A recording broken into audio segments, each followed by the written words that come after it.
The moment the CFO pushed back his chair, I knew what was coming. I'd rehearsed this strategy meeting for months, preparing data, projections, risk assessments. Every detail polished until it gleamed. Yet nothing could have prepared me for the sight of 11 executives rising in unison like a perfectly choreographed rejection. "We're done wasting time on her mistakes," Marcus, the CFO, announced loudly enough for the entire floor to hear his voice had that smug, lazy confidence of a man who'd never once been held accountable for the damage he caused. The room shifted with the rustling of tailored suits and polished shoes scraping against the floor. Not one of them met my eyes. Not one. They gathered their tablets, stacks of untouched reports, their overpriced coffees, then moved as a single unit toward the door. My mouth opened, but no sound came out. I had been mid-sentence, explaining the structural failure patterns I'd uncovered in our logistics system. Patterns that threatened our biggest contracts. Patterns they knew had been buried long before I arrived. 11 executives abandoned the room, their backs forming a wall of silent dismissal. Marcus paused at the doorway, hand on the light switch. "Claire," he said without turning around, "don't bother finishing. No one cares." Then he flicked the lights off. The room dimmed, leaving only the pale glow of my projector illuminating the graphs I had worked on every night for the last 7 weeks. My heart hammered against my ribs, shaking with anger, humiliation, and something sharper. For exactly 30 seconds, I sat frozen, not moving, not breathing. Then everything inside me stilled. The fear evaporated. The shame dissolved. All that remained was clarity. I opened my laptop, navigated to a draft email I'd prepared days ago. One attachment, one sentence. I hit send by 2 p.m. 8 of them would be... But that moment would come later. Before the unraveling began, before the building would flood with investigators and panic, there was only the quiet hum of the projector and the single thought echoing through my mind. They just confirmed everything I'd suspected for weeks, that the executives were trying to divert attention from a major internal breach. Something serious enough that they were willing to sacrifice anyone who got too close. I just didn't know how deep it went. But now, their synchronized walkout was as good as a confession. I closed my laptop and took a long breath. The same breath I used to take before surgical presentations back when I worked in clinical risk analysis. Before the accident, before the lawsuit that pushed me out of medicine and into corporate compliance, I'd reinvented myself once. I could do it again. My name is Claire. Until last week, I was the director of strategic risk management at Viridian Industries, one of the largest supply chain technology firms in the country. A place that prided itself on innovation. A place that built its legacy on safety and transparency. A place that had no idea the storm I was about to bring to their door. I wasn't always the woman who quietly gathered evidence. I wasn't always the woman executives feared. Growing up, my father worked in construction. He used to say, "Measure twice, cut once. But if you see the foundation cracking, don't walk away. Fix it, even if no one thanks you." He died after a scaffolding collapse caused by falsified safety reports. I was 17. That day shaped me. And maybe that's why Viridian recruited me so aggressively. "We need someone who isn't afraid to tell the truth," Marcus had said during my interview. Funny how quickly the truth becomes a mistake when powerful people feel threatened.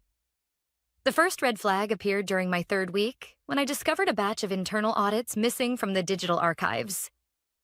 When I asked the audit manager about them, she went pale and muttered something about administrative misplacement.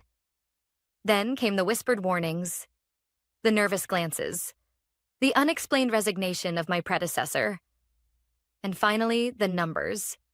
Oh, the numbers, the discrepancies, the patterns, the evidence no one wanted to talk about. They thought walking out would scare me, intimidate me, break me. Instead, they handed me the final puzzle piece. As I left the darkened meeting room, the projector still glowing behind me, I felt no fear. Only the cold, steady certainty that the email I had just sent was the beginning of the end for them. By the time I stepped out of the dimmed conference room, the humiliation on my skin had already hardened into something else. Purpose. The email I had sent was simple, clinical, and heavier than any threat I could have uttered out loud. To L. Harrington. Subject, Viridian internal findings. Immediate review. Requested attachment. Full report _ Claire W.docx body. As discussed, evidence attached. Confirm receipt. No drama, no emotion, just facts. Dangerous ones. My heels clicked softly as I walked down the corridor toward my office. Most people avoided eye contact, as if humiliation were contagious, a few whispered. A few stared at their screens a little too intensely. But Nadia, one of my data analysts, glanced up with a look I hadn't expected. Fear not for herself. For me. She waited until the hallway emptied before approaching. They're saying you accused the logistics team of fraud, she whispered. That's not what happened. I know. She swallowed hard. They're spinning it fast. Marcus told the operations floor your report was destructive and grossly incompetent. Of course he did, classic preemptive retaliation. Thank you for telling me, I said. She hesitated. Claire? Be careful. Then she slipped back into her cubicle like a shadow afraid of light. Inside my office, I locked the door before sitting down. I didn't have long. When regulators receive a report like mine, especially one flagged urgent, things start moving quickly, yet everything that followed happened even faster than I expected.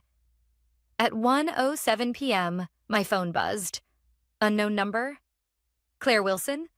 Yes. This is Agent Harrington. We've received your transmission.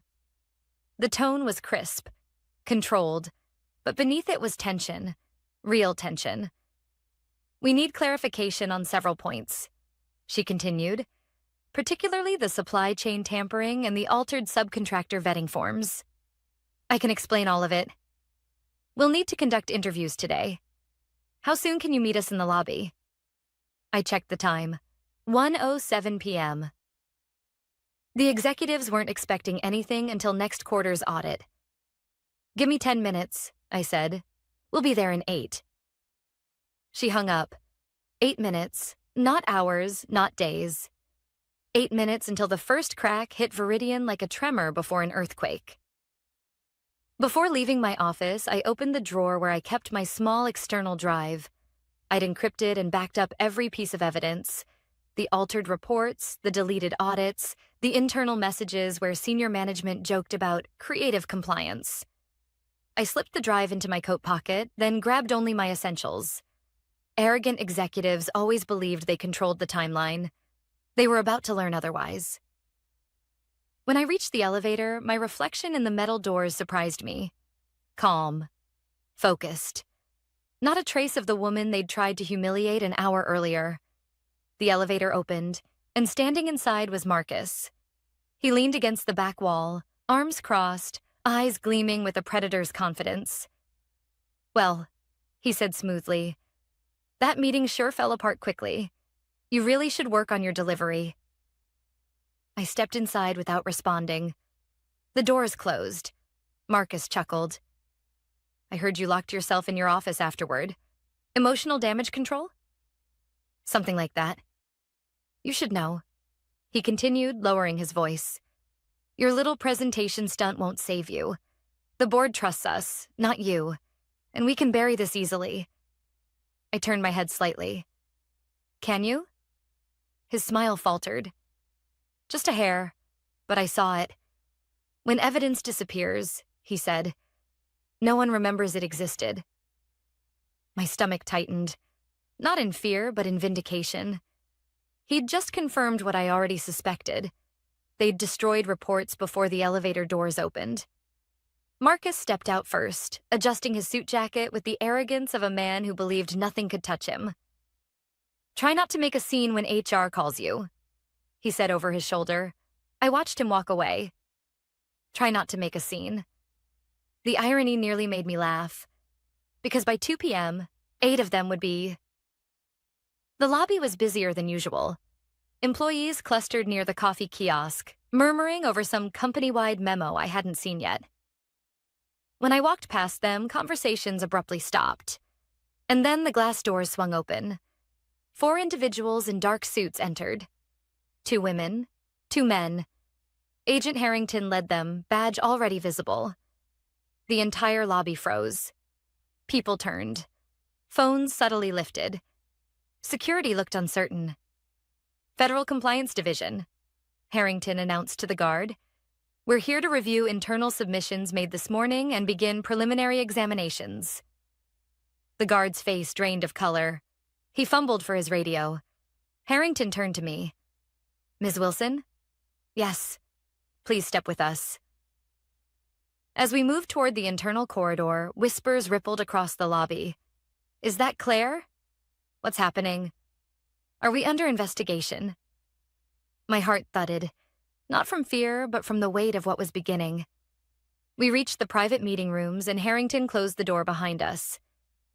Your report was thorough, she said, but the patterns you uncovered suggest long-term systemic concealment. We'll need cooperation from several executives immediately. I exhaled slowly. You'll get it. She sat down, opened her folder, and tapped her pen. Let's start with Marcus. Tell me everything you know.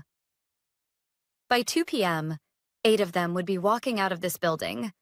Not with confidence, not with arrogance, but with investigators on either side of them. And this time, they wouldn't be the ones in control. Agent Harrington didn't waste time. The moment the door clicked shut, she opened her file, eyes scanning the pages like she'd memorized half of it already. Claire, she began, I need you to walk me through the internal patterns you mentioned, starting with the subcontractor irregularities. I nodded, pulling up my encrypted drive. It started small, missing signatures, duplicate approvals. Then I found supplier audits marked compliant despite failed background checks. Harrington exchanged a look with one of her colleagues. For how long? At least 3 years. The pen in her hand froze midair. That long? She repeated quietly. Yes, I said. And the scale is bigger than logistics financial reports were being amended after board reviews. Safety evaluations were rewritten to hide systemic problems. And someone, likely multiple people, deleted evidence from the archives. Which executives were involved? She asked. The patterns point to at least 8. Possibly more. Her colleague, Agent Davis, leaned forward. Do you have proof of their direct involvement? Yes. I tapped the folder on my laptop. Email chains, approval stamps, metadata alterations, and recorded conversations.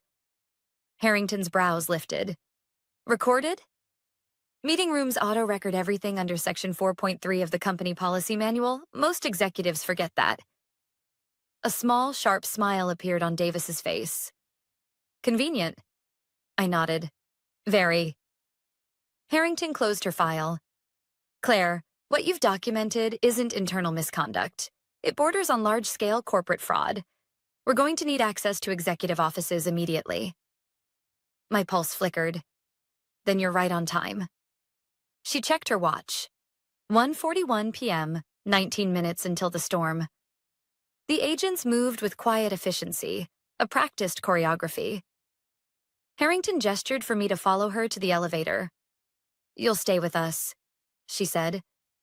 We'll need your context for what we find. As we walked out, employees began noticing the badges, the folders, the expressions, fear, urgency, authority. A low murmur spread across the lobby like a rising tide. What's going on? Who are they with? Is this about the audits? But nobody asked me anything, they just watched. The elevator doors opened and the 4 of us stepped inside. Harrington pressed the button for the executive floor. As the doors shut, I inhaled slowly. This was the floor where everything began to unravel, and where everything would end. When we reached the top floor, the air was different. Quiet, polished, insulated from the rest of the company. The hallways looked expensive enough to hide anything. Maybe that was the point. The agents moved quickly, splitting into pairs. Harrington stayed with me. Whose office first? She asked. Marcus, I said. Start with the head of the snake. She nodded once. Inside Marcus's office, a junior legal assistant jumped to her feet. "You can't be in here." Harrington flashed her badge. "We can. And we are." The assistant went pale and backed away. Agent Davis began photographing the room. Another agent opened desk drawers, file cabinets, inspection logs.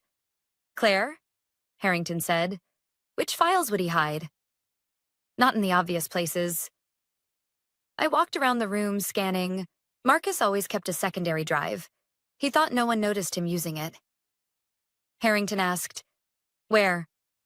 "Right here." I crouched beside the radiator panel, a sleek, decorative cover. He used to reach under it during meetings. I pressed lightly. A soft click sounded. The panel opened half an inch. The legal assistant gasped. Davis looked impressed. Inside the compartment sat a small silver drive. Exactly where I knew it would be. Harrington removed it with gloves. "This could be critical." "It will be," I said. The assistant whispered. "He told us this was a ventilation panel." Harrington didn't respond. She simply turned to me. "Next office." By 2 p.m., the building was no longer quiet. Word had spread, faster than emails, faster than rumors, faster than fear itself. Executives were being escorted out of their offices, not in handcuffs, but flanked by federal agents, their faces rigid and colorless. The hallways filled with stunned employees watching their once powerful leaders shrink into shadows. Vivian, the operations VP, exited her office trembling. "What is this?" she demanded. "You can't, this is absurd." Davis held up a document. "We can, and we have a warrant." She spotted me then, standing behind Harrington. "You," she hissed, pointing a manicured finger at me. "You did this." "No," I said calmly. "You did this." Her lips parted in disbelief. She looked like someone watching her entire identity crumble. 2 more executives emerged from their corner suites as the agents read their temporary suspension orders. Their eyes flicked between each other, searching for someone to blame. Anyone but themselves. I stood still, watching the realization settle across their faces like a slow, suffocating fog. 8 executives, Marcus included, were guided toward the elevator. Some silent, some stunned, some whispering frantic explanations that wouldn't save them.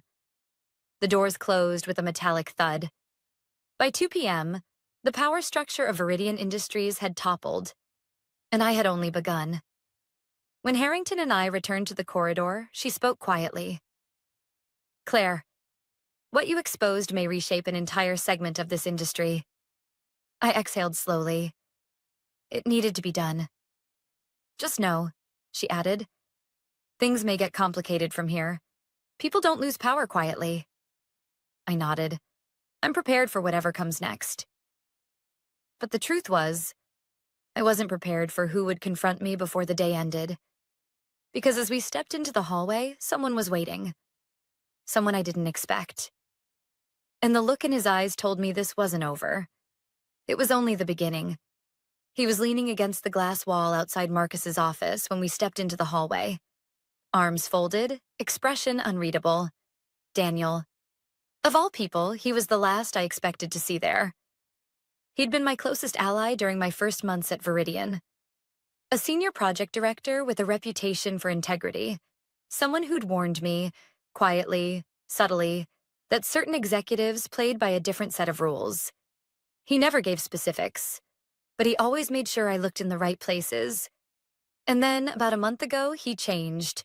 Stopped dropping by my office. Stopped answering after-hours calls.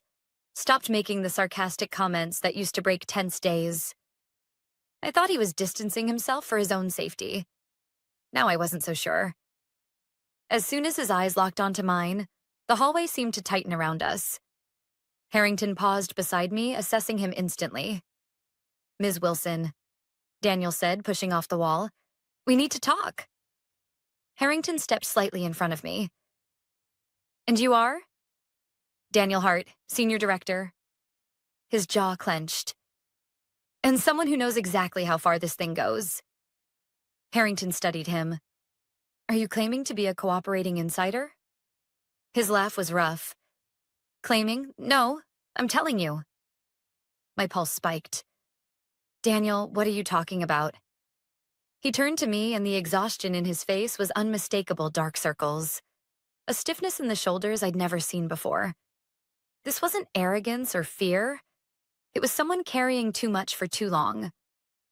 I tried to warn you, he said quietly, but you kept digging faster than they expected. Warn me about what? I asked. He glanced at the nearby security cameras before lowering his voice. Tomas didn't leave quietly, and neither will they. The name hit me like a punch to the ribs. My predecessor, the man whose sudden disappearance started my suspicions. Daniel, I said, what do you know about Tomas? He exhaled shakily. More than I should, and more than I wanted to. Harrington stepped in. Mr. Hart, if you have information relevant to this investigation, this conversation needs to happen in a controlled environment. Daniel nodded once, but his eyes stayed on me. You're not safe here, he said. You think today is the end of it, but it's not.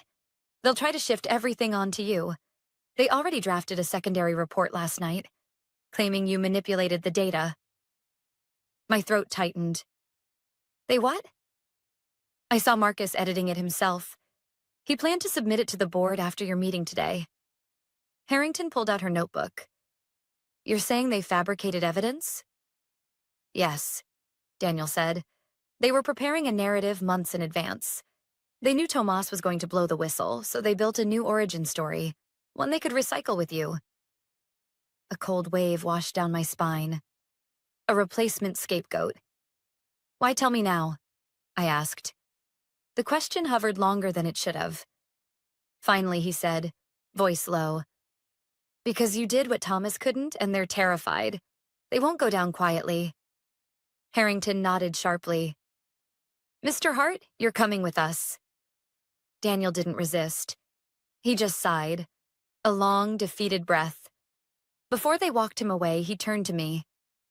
Claire, don't trust anyone who isn't already in that room with you.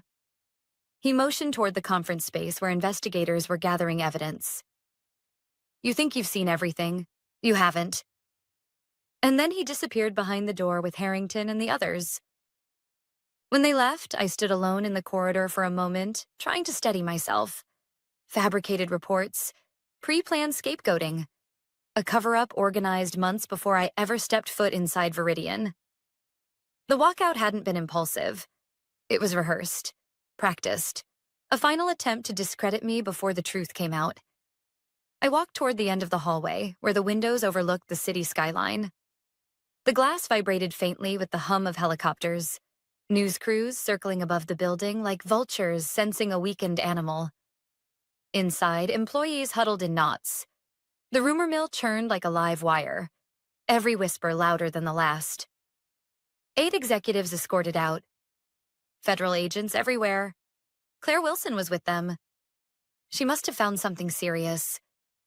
For the first time since the walkout, I felt something new rising in my chest. Not fear, not anger, not humiliation, conviction. This wasn't just about me. This was about the patients harmed by faulty equipment, the small businesses bankrupted by corrupt supply practices, the workers threatened into silence, the man, Thomas, who'd been erased. And now, Daniel, someone who'd watched the machine from the inside long enough to understand its darkest edges. I reached into my coat pocket and touched the small external drive. 8 executives down, evidence secured, and an insider ready to speak. But I knew Daniel was right. This wasn't over. Not even close.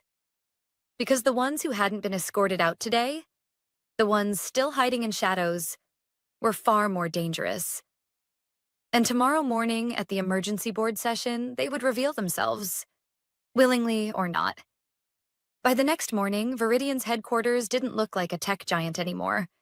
It looked like a crime scene holding itself together by a thread. Temporary barricades surrounded the property. News vans lined the sidewalks. Reporters clustered at the entrances, calling out questions I didn't answer. Inside, security had tripled.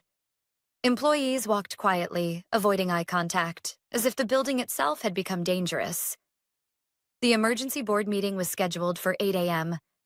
At 7:55, Zoe, the board chair's assistant, met me outside the executive floor. "They're waiting for you," she said softly. Everyone's tense. Tense was an understatement. When she opened the boardroom door, the air felt thick enough to chew. 20 people sat around the long walnut table. Board members, attorneys, senior staff who hadn't yet been suspended. 3 chairs sat empty, the ones taken away yesterday. Edmund, the board chair, stood at the head of the table. "Ms. Wilson," he said, "please come in." Dozens of eyes followed me as I walked to the front of the room. Some held anger, some fear. Some were simply empty, like they were already grieving the fall of something they had believed was unshakable. "Before we begin," Edmund continued, "I must inform the board that 8 executives have been placed on administrative leave pending investigation. The Federal Compliance Division has been granted full access to Viridian's internal systems." A ripple of alarm. One board member leaned forward. "Are we in criminal territory?" "That depends," Edmund said, "on the evidence presented today." He gestured for me to begin. I connected my laptop to the screen behind me. The lights dimmed. The same presentation the executives walked out on yesterday glowed across the monitors. Except this time, I included the missing slide, the one I'd saved. "Yesterday," I said, steadying my voice, "I presented structural failures in our supply chain protocols. What I didn't show was the root cause." I clicked forward. The screen displayed a timeline of altered audit results, manipulated subcontractor vetting files, and financial transfers tied to falsified safety records. A murmur spread across the room. "These patterns aren't accidents," I continued. "They're coordinated behaviors spanning at least 3 years. I turned to face them, and the executives who walked out yesterday were directly involved in all of it. One attorney raised a hand. "Ms. Wilson, do you have proof of intent?" I clicked again. Screenshots of group messages, approval chains, metadata logs, a video clip from the day before. The audio played clearly. Marcus's voice echoed through the dark room. "Don't bother finishing, no one cares." A board member whispered, "My God." I paused the video. "This recording," I said, "was captured by the room's automated system according to policy 4.3, which all of you approved." Silence thickened. Then someone spoke from the far end of the table. "Where is Thomas?" Edmund stiffened. "Tomas resigned for medical reasons. That's what we were told." "No," I said quietly. "Tomas created encrypted backups of all this data. He planned to submit it, but was threatened with fabricated fraud charges if he didn't sign a settlement." A wave of shock shuddered through the room. "How do you know that?" a board member asked. "Because yesterday," I said. "Daniel Hart confirmed it." Edmund looked sharply at me. "Mr. Hart is cooperating?" "He is," I replied. He saw the secondary narrative the executives prepared to frame me, the same strategy they used on Thomas. An attorney stood. "You're saying they planned to scapegoat you?" I nodded. "They walked out yesterday so they could claim I was unstable, incompetent, and acting alone." "Jesus," someone whispered. I switched to the final set of slides. "This morning," I said, "federal agents are executing search warrants at 9 additional locations. They have retrieved Marcus's hidden drive. They have access to every altered report, every payment trail, every deleted file." A board member pressed a hand to her forehead. "This will destroy us." "No," Edmund said quietly. "What they did will destroy us. What Ms. Wilson did might save what's left." He turned toward me. "What do you recommend, Claire?" The question stunned me for a moment, not because he asked, but because of what came next. I resign, I said simply. A ripple of shock. You what? Someone blurted. I'm stepping down effective immediately. Edmund frowned. You've been instrumental in uncovering this. You could help rebuild. I shook my head. I didn't do this to rebuild Viridian. I did this because lives were being harmed, because silence was enabling corruption, and because Tomas didn't get the chance to finish what he started. I closed my laptop. My work here is done. The room stayed silent as I gathered my things. When I reached the door, someone called out, Claire? I turned. It was the board member who had first asked about Tomas. Her face was soft, almost weary. Thank you, she said, for telling the truth when no one else would. I nodded once and stepped into the hallway outside the building. The cool air hit my skin like a reset button. Reporters clamored nearby, but I kept walking, slipping through the crowd unnoticed. My phone buzzed. A new email from Dr. Harrington. Subject, case progress body. Charges moving forward. You did the right thing. Let's talk next steps. And below that, another email. From Daniel Hart. Subject, whatever comes next, you didn't stand alone. I stood there, breathing in the morning light, feeling something I hadn't felt in months. Relief. Not victory. Relief. Because the message was clear. Power can corrupt. Silence can destroy. But truth, spoken by even one person, can move mountains.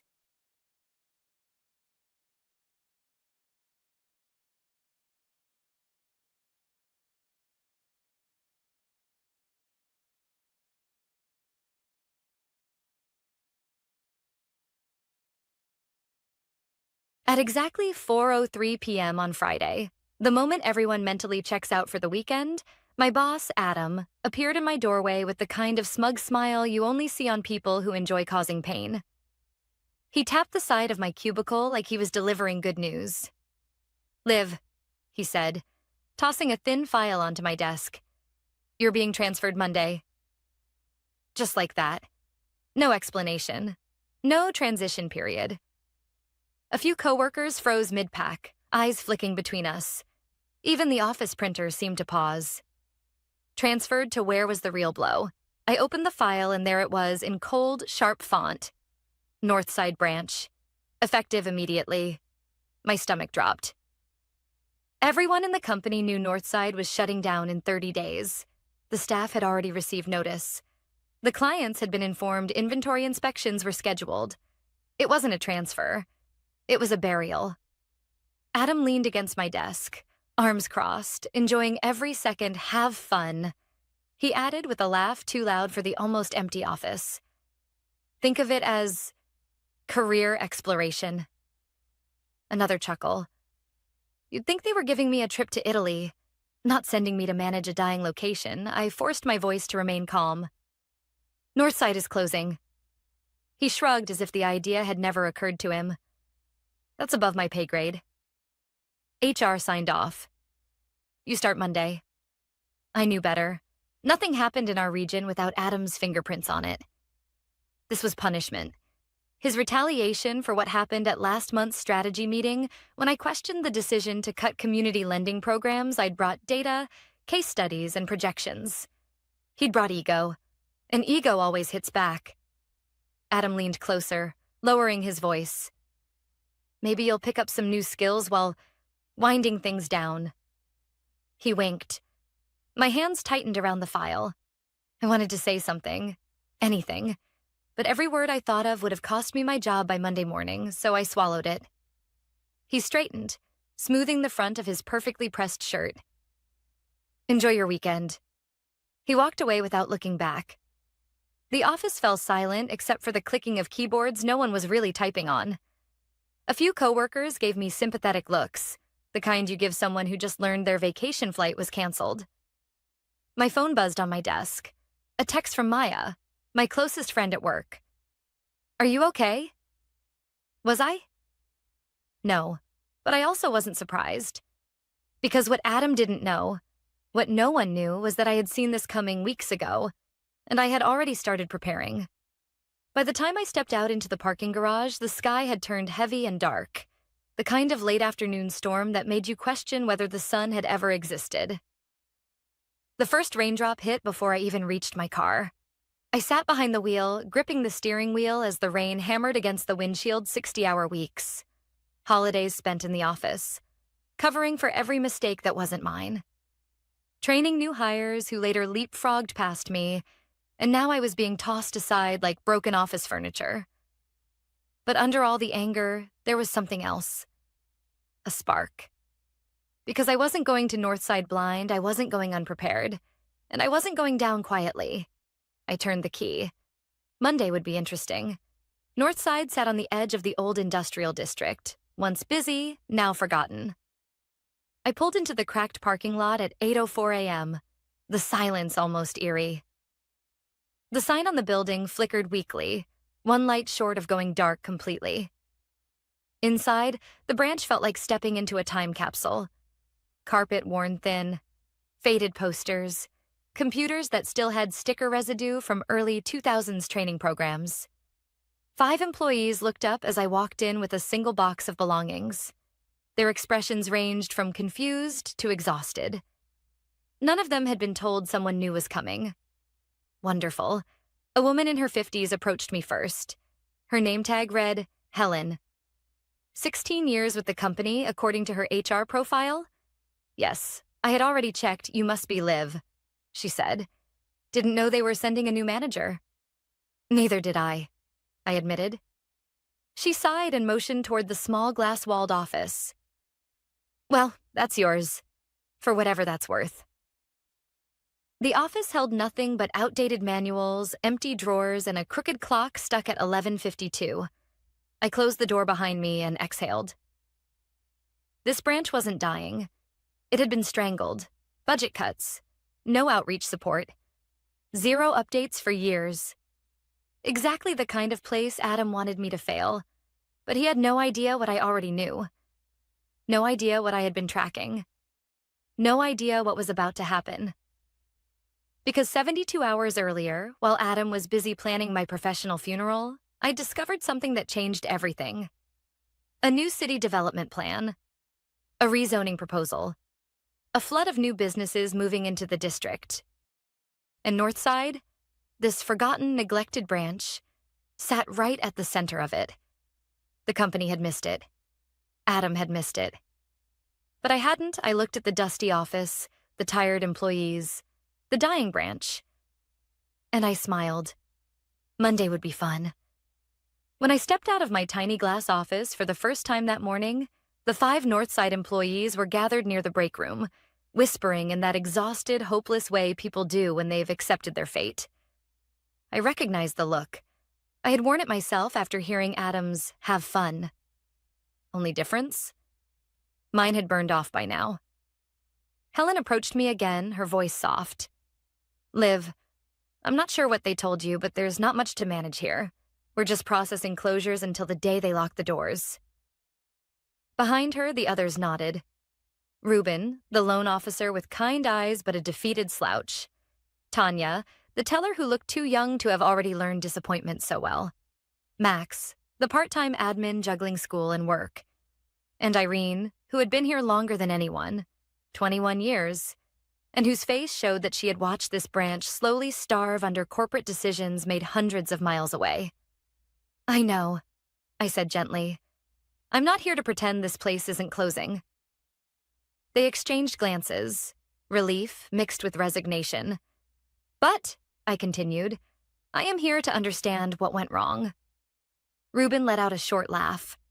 What went wrong? Everything. No budget, no upgrades, no approval authority. We've been forgotten. And headquarters hasn't responded to a single request since March, Irene added. I tried reaching them about the redevelopment in the industrial district.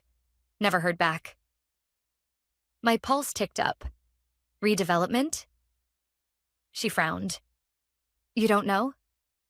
I shook my head slowly, though I knew exactly what she was talking about. I just needed to hear it from inside the branch to confirm what I'd uncovered. City bought out the old factories, she explained. They're converting them into warehouses, small business spaces, tech startups. Hundreds of them. It's the biggest project the district's seen in decades. My heart thudded once, hard. Max added, "Most of them are opening in the next few months. Some already have. But the company never gave us approval to reach out. Said it wasn't in alignment with strategic goals." Strategic goals. Adam's goals. I kept my face neutral, though inside something clicked sharply into place. Northside wasn't dying because the community didn't need it. Northside was dying because someone wanted it to die. I turned back toward my office. "I need 10 minutes, I said. Then, can everyone meet me in the small conference room?" They all exchanged confused looks, but nodded. Inside my office, I opened the drawer where I'd quietly slid my folder that morning. The folder Adam tossed at me had contained nothing useful. But my folder? My folder contained the reason Monday wouldn't go the way he expected. 3 weeks earlier, long before Adam announced my transfer, I'd overheard something that made my instincts flare. 2 managers chatting after hours, unaware that I was still in the office.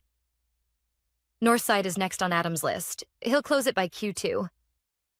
He wants to show corporate he can cut underperforming locations. He already reassigned their business accounts to Central Branch. That night, I started digging. Public records, city planning documents, rezoning proposals, business license applications. And the deeper I went, the clearer the pattern became. Northside wasn't positioned in a dying area. It was positioned in an emerging gold mine.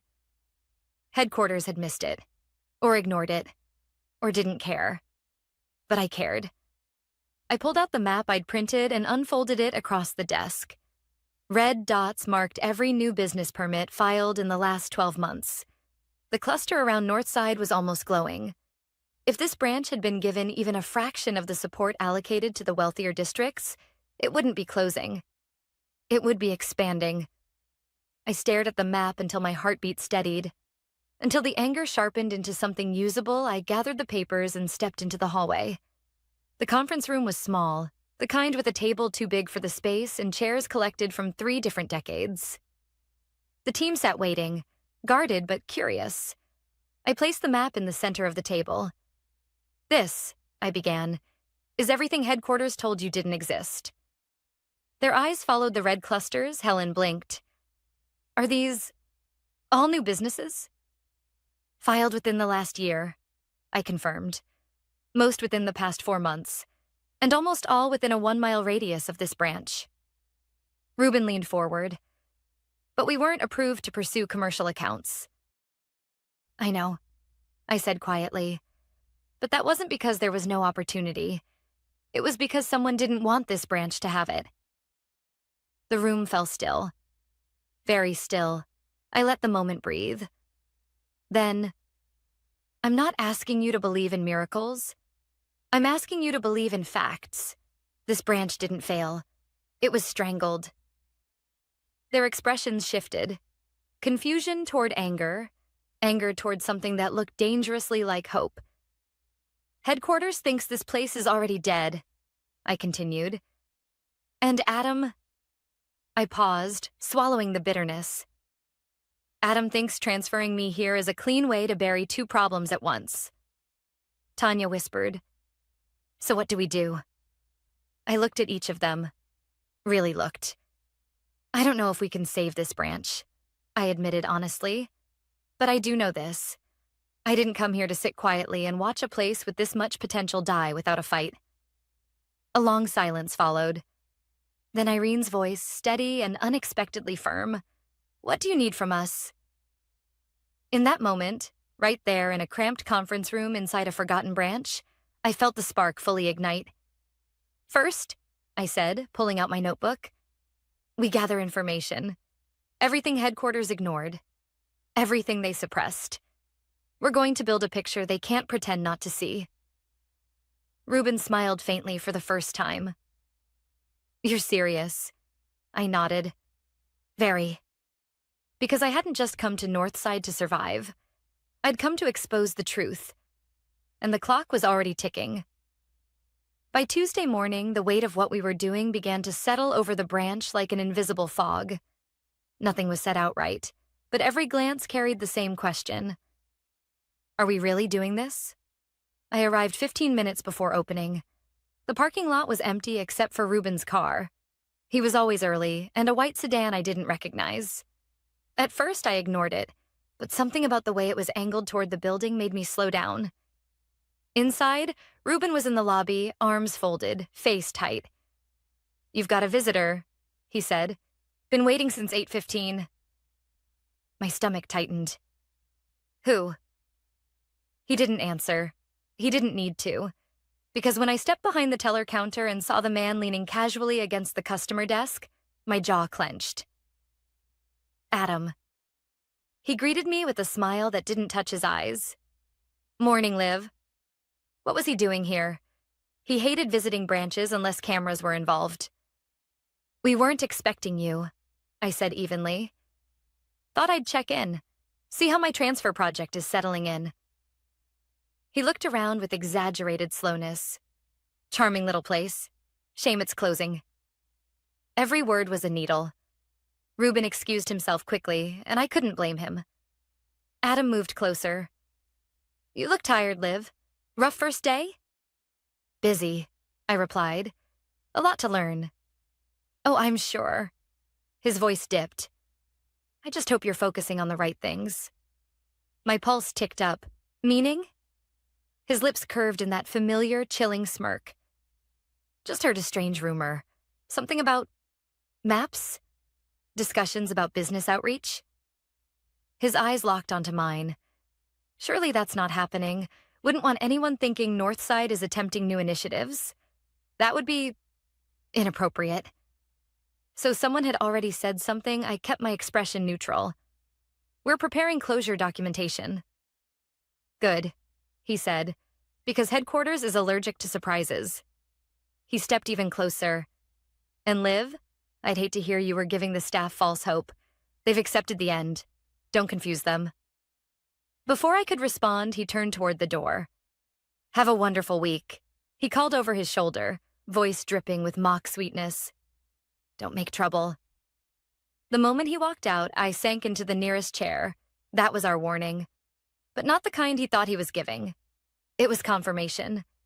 He was nervous. He knew we'd found something. He just didn't know how much. At 9:02 a.m., before the branch officially opened, the team gathered in the break room. No one needed an explanation. They'd all seen Adam leave. I placed both hands on the table to steady myself. "We need to be careful. Really careful. Someone is feeding him information." Max swallowed. "One of us?" "Maybe. Or someone downtown picked up on our activity. Doesn't matter which. We stay quiet. We stay smart. We don't use internal emails for anything related to this." Tanya nodded, her voice barely above a whisper. "My friend at Central Branch said they've been told to flag any unusual queries coming from Northside." So Adam was tightening the net. Expected, but not enough to stop us. I pulled out the map and placed it on the table. "We keep going, but from now on, everything we do has to leave no digital trail." Their eyes followed me. I continued. "Today, I want us to start gathering first-hand information. Not projections, not assumptions. Real voices from the community. If we can document what these businesses need and how much revenue they could bring, we can build a case no one can ignore." Ruben frowned. "Headquarters won't let us meet with businesses." "I know." I took a breath. "Which means we don't meet them as representatives. We meet them as listeners." It wasn't technically against any rule. Yet. "The district is opening 2 warehouses this week," Ruben offered. "There'll be contractors, vendors, small business teams. We could talk to them without mentioning the bank." "I can stop by after my shift," Tanya added. "My cousin's moving his startup into the renovated textile building." "Good," I said. "The more authentic feedback we gather, the stronger our case." And just like that, for the first time since Monday, the room shifted from fear to purpose. The rest of the day moved in small, meaningful steps. At noon, two elderly customers came in for account closures. Irene offered them water, walked them through everything gently. When they left, she turned to me, eyes shining with something like guilt. "They're leaving because they think this branch doesn't matter," she whispered. "But it does. It always did." I put a hand on her arm. "Then let's prove it." She nodded. At 3 p.m. While I was reviewing ancient loan files, my phone buzzed with a text from an unknown number. "Be careful. He's watching more closely than you think." My mouth went dry. I looked around the quiet branch, half expecting someone to be lurking in the corner. Was it a threat? A warning? From who? I didn't show the message to the team. Not yet. They were already wound tight. Instead, I filed it away mentally. Another crack in the system. Another clue. Someone inside the company wanted me to succeed, or wanted Adam to fail. Either way, the timing wasn't accidental. When the last customer left at 5:01 p.m., the team and I gathered again. Ruben placed a notebook on the table. 6 businesses I spoke with today say they're looking for a bank closer to the district. Tanya added 2 pages of notes from her cousin's building. Helen had printed out 3 years of ignored upgrade requests. And Max had pulled together a list of every rejected marketing proposal. None of it was dramatic, but all of it was damning. I looked at the pile of evidence, small but growing. Proof of neglect, proof of need, proof of potential. "This," I said quietly, "is how we start." No one spoke. They didn't need to, because every person in that room felt the same thing I did. We were standing at the edge of something bigger than any of us had expected. And if Adam wanted a quiet, orderly closure, he'd picked the wrong branch and the wrong woman to bury. By Thursday morning, the air inside Northside felt different. Charged, like the pause before a storm hits. Not loud, not obvious, but tense enough that every small noise seemed sharper. We'd spent the past 2 days gathering evidence, talking to local businesses discreetly, compiling every record of ignored requests and missed opportunities. The pile was growing, too slowly but steadily, and apparently someone noticed. At 9:18 a.m., as Tanya tried logging into her computer, she suddenly went still. Liv?" she called out, voice tight. I walked over. "What's wrong?" She stepped aside. Her screen displayed a blinking message. "Access level restricted contact regional management." My stomach tightened. "Try again." She did. Same message. Ruben tried next. Same result. Max. Same. I felt heat rise behind my ribs. Let me check mine. When I entered my credentials, a new message appeared. "This account has been flagged for system review." That wasn't a malfunction that was targeted. Helen appeared at my side. "They've restricted us," she whispered. "Someone manually changed our permissions." No need to guess who. I walked into my tiny glass office, closed the door, and called IT. After 20 minutes of being bounced between departments, someone finally admitted quietly, "There was a request from your regional executive. System limitations for Northside are part of the closure acceleration process." "Closure acceleration?" I repeated, pulse spiking. "Our closure is scheduled for 30 days from now." A pause, then, carefully, "Not anymore." My stomach dropped. "Check your email," the technician added, then hung up before I could respond. I opened my inbox. There it was.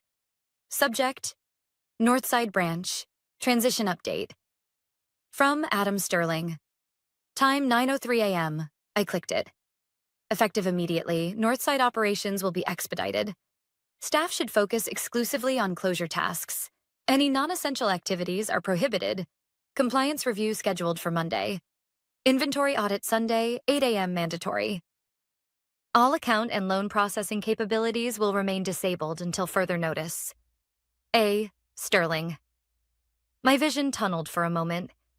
He wasn't just limiting us. He was cutting off our ability to function entirely. He wanted to eliminate any trace of what we'd been doing. I stepped out into the lobby, the team watching me anxiously. "Well?" Tanya asked. I exhaled slowly. "They accelerated the closure." Ruben swore under his breath. Irene sank into a chair. He's trying to erase everything before we can present it. Max looked between us. So, what now? We can't process anything. We can't open new accounts.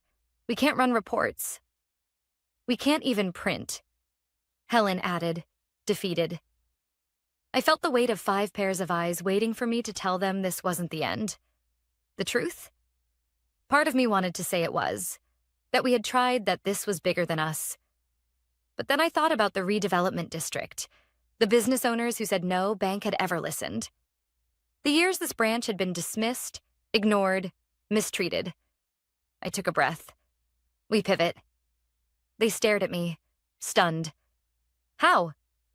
Ruben asked. We have no systems. You don't need systems to gather the truth, I said. And you don't need internal access to show the company the opportunity they're ignoring.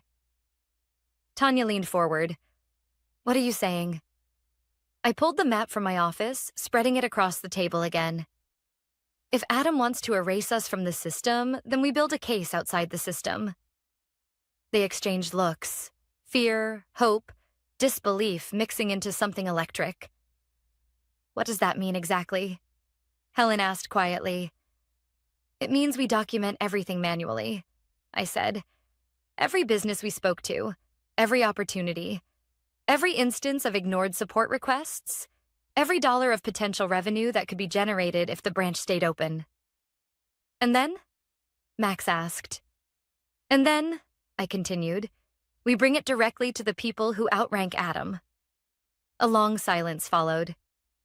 Then Ruben's eyebrows shot up. You want to go to corporate leadership? Without going through regional? Yes, I said, because regional isn't just blocking us. He's actively sabotaging us. But Adam has allies, Irene whispered. People who trust him. People who won't want to hear this. That's why we bring evidence, I replied. Not opinions, not emotions. Evidence no one can ignore. They looked at the pile of notes on the break room table. Scribbled pages, printed requests, handwritten statements from business owners. And slowly, one by one, I watched something shift. Determination. Quiet but unshakable, Ruben nodded first. Okay, I'm in. Tanya followed. Me too. Helen straightened her shoulders. Tell us what to do. I took a breath, grounding myself in the moment. Today, I said, we organize everything we have. Tomorrow we gather more, carefully, and Sunday morning we finalize our case. And then? Max asked. I looked him directly in the eye. Then we fight. When the branch closed at 5 o'clock, I stayed behind alone. The others had offered to stay, but they needed rest. I needed quiet. I sat at the old wooden desk, papers spread everywhere, rain tapping against the window outside. And then my phone buzzed. Another unknown number. He knows more than you think. Be ready. No name, no explanation. A cold weight settled in my stomach. Was it a warning? Or a threat? I didn't know, but either way, one thing was clear. The clock was running out. And Adam wasn't done yet. Sunday morning, the air felt unnaturally still, as if the city itself knew something was about to happen. I arrived at the branch just before 7:50 a.m., 10 minutes early for the mandatory inventory Adam scheduled. The parking lot was empty except for 3 cars, Helen's, Ruben's, and a sleek black sedan. I recognized instantly Adam was already here. Inside, the branch lights were off except for the faint glow from the lobby. Adam stood near the counter, arms crossed, tapping his foot impatiently. You're late, he said. I'm early, I corrected. He smirked. Time is relative when your branch is about to die. I didn't react. His goal was to provoke, but I couldn't afford to give him any emotional ammunition. The team arrived one by one, their faces tight, exhausted, but strangely steady. We began the inventory silently, counting pens, logging equipment, documenting ancient machines that should have been replaced years ago. At 8:37 a.m., Adam cleared his throat loudly. Before you go any further, he announced, I'll need your company laptops, badges, and access cards. They are no longer required. Helen froze mid-step. Tanya's hands shook. I stepped forward. The notice said after inventory. He waved me off. Plans changed. Compliance wants everything now. Effective immediately, this branch is closed. The words hit like a physical blow. It wasn't supposed to happen until the end of the day. But I saw something in his eyes, a flicker of anticipation. He wasn't just closing us early. He wanted to stop what we were about to do. He sensed something was happening. He just didn't know what. Yet I signaled quietly to the team. Give him what he wants. Don't fight.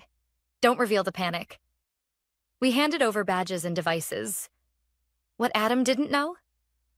We had already backed up everything externally.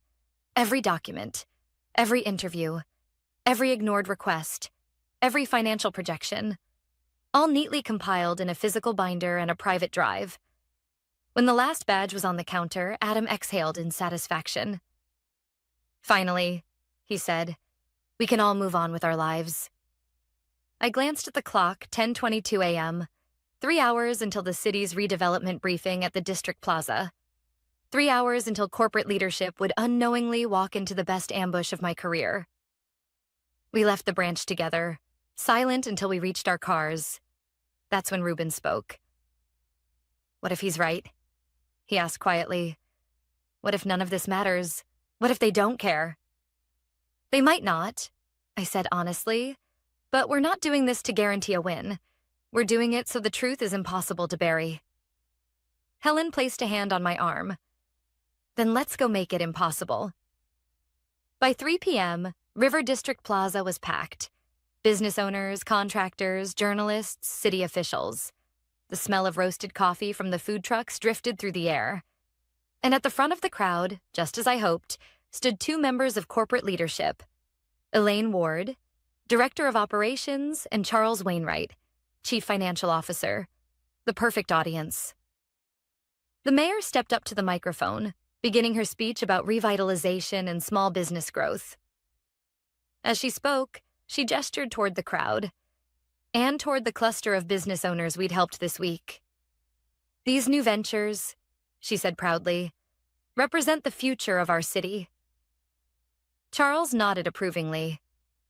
Exactly what I needed. As the applause rose, I approached the edge of the stage. A security guard tried to stop me, but the mayor recognized me. Tanya's cousin had introduced us earlier. It's okay, she said. She's one of the people who's been helping our entrepreneurs. That got Elaine's attention. She stepped down, smiling politely. I'm sorry. Who are you exactly? I handed her the binder. My name is Liv Carver. Until this morning, I was the manager of Northside Branch. Elaine blinked. Northside? Isn't that the location scheduled for closure? It was, I replied, but not because it was unprofitable. Charles, hearing this, turned toward us. What do you mean? I opened the binder to the first page, a map of the district. Then the testimonies. The numbers, the rejected proposals, the ignored requests, the potential revenue, all meticulously documented. I kept my voice calm. Your regional executive has been filtering information, suppressing opportunities, accelerating closures without proper review. This community wasn't failing. It was being abandoned. Elaine flipped through the pages, her expression tightening with every turn. Charles frowned deeply. And you're certain these numbers are accurate? I handed him the flash drive. Everything is backed up, verified, and dozens of businesses here are willing to confirm it. As if on cue, several business owners approached. People we had met, spoken to, listened to. They spoke over one another, eager. She helped us set up accounts. She listened when no one else did. They told us the branch didn't support small businesses. I guess they didn't want to. A ripple of murmurs spread through the crowd. And then, behind the cluster of people, I saw him. Adam. His face drained of all color. He pushed through the crowd, voice sharp. This is nonsense. Unauthorized outreach. You're all being manipulated. Elaine held up a hand. Enough. Her voice cut through the air like a blade. We will address this internally immediately. Adam opened his mouth, but froze, because Charles was staring at him like he had already been found guilty. By 7:40 p.m., a company-wide email went out.